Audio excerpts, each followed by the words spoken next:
దండకారణ్యం పేరు చెప్తే దట్టమైన అడవులు, కొండలు, లోయలు గుర్తుకొస్తాయి. అక్కడక్కడ కొన్ని ఆదివాసీ గూడాలు కనిపిస్తుంటాయి. మావోయిస్టుల అడ్డాగా కూడా ఈ ప్రాంతానికి పేరుంది. రహదారులు లేని ఈ ప్రాంతంలో ఇప్పటికీ మారుమూల ప్రాంత గ్రామాలకు కాలినడకనే చేరుకోవాలి. ఇటువంటి దుర్గమారణ్యంలో రైలు మార్గాలు నిర్మించడానికి కేంద్ర ప్రభుత్వం సంకల్పించింది. దక్షిణాది రాష్ట్రాల నుంచి ఉత్తర, ఈశాన్య రాష్ట్రాలను కలిపే 2 కీలకమైన రైలు మార్గాల నిర్మాణం చేపట్టింది. భద్రాచలం రోడ్డు నుంచి ఒడిశాలోని మల్కన్గిరి వరకు మంజూరైన రైలు మార్గం పనులు ఇప్పటికే ప్రారంభం కాగా, భద్రాచలం రోడ్డు నుంచి ఛత్తీస్గఢ్లోని కిరణ్డోల్ వరకు మరొక రైలు మార్గం నిర్మించడానికి రైల్వే శాఖ లైడార్ సర్వే నిర్వహించనుంది. ఇది పూర్తయిన తర్వాత సమగ్ర ప్రాజెక్టు నివేదిక త్వరలో కేంద్ర కేబినెట్ ముందుంచుతారు. 2 రైల్వే లైన్లతో భద్రాచలం జంక్షన్ గా రూపుదిద్దుకోనుంది.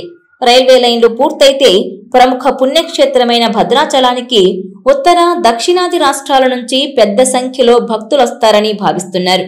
భద్రాచలం రోడ్డుగా పిలుస్తున్న కొత్తగూడెం నుంచి మణుగూరు రైలు దారిలో ఉన్న పాండురంగాపురం రైల్వే స్టేషన్ నుంచి భద్రాచలం పట్టణం మీదుగా ఛత్తీస్గఢ్లోని కిరణ్డోల్కు 159 కిలోమీటర్ల దూరం నిర్మించే రైలు మార్గం కోసం 7,000 కోట్ల రూపాయలు ఖర్చవుతాయని ప్రాథమికంగా అంచనా వేశారు. గోదావరి నదిపై 2 రైల్వే బ్రిడ్జిలను నిర్మించనున్నారు.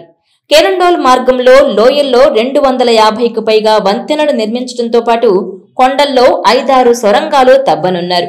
కొత్త రైలు మార్గాన్ని తెలంగాణలోని భద్రాచలం, ఏపీలోని అల్లూరు సీతారామరాజు జిల్లా రామచంద్రునిపేట, అడవి రామారం, ఛత్తీస్గఢ్లోని గాంగ్రేల్, కొల్లపల్లి, బట్టిగూడ, పోతక్పల్లి, మినప, చింతల్నార్, నీలంపల్లి, తమోడి మీదుగా కిరణ్డోల్ వరకు నిర్మిస్తారు.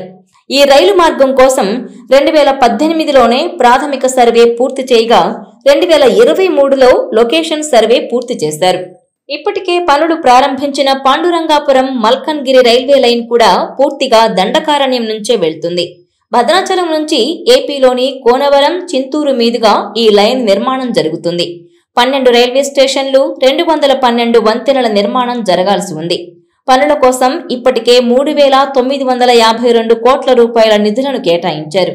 మావోయిస్టు ప్రభావిత దండకారణ్యాన్ని బాహ్య ప్రపంచంతో కలపడానికి ఈ రైలు మార్గాలను నిర్మించాలని నిర్ణయించినట్టు కేంద్ర ప్రభుత్వం ప్రకటించింది.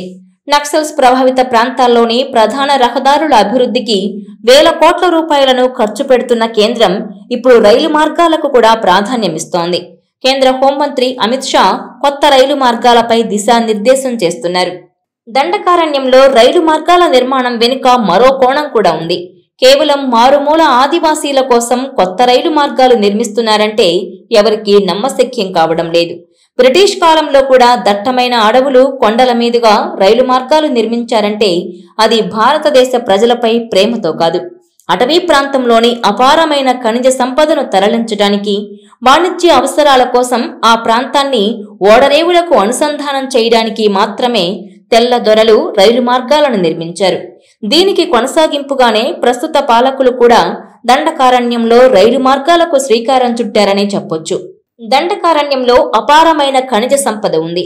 ప్రపంచంలో అత్యంత సంపన్నమైన దేశంగా ఎదిగేంత విలువ చేసే ఐరన్ ఓర్, బాక్సైట్, బంగారం, డైమండ్స్, బొగ్గు, laterite, dolomite, silicon, graphite, quartz వంటి ఖనిజాలు ఇక్కడ లభ్యమవుతాయని నాసా శాస్త్రవేత్తలు గతంలో అంచనా వేశారు.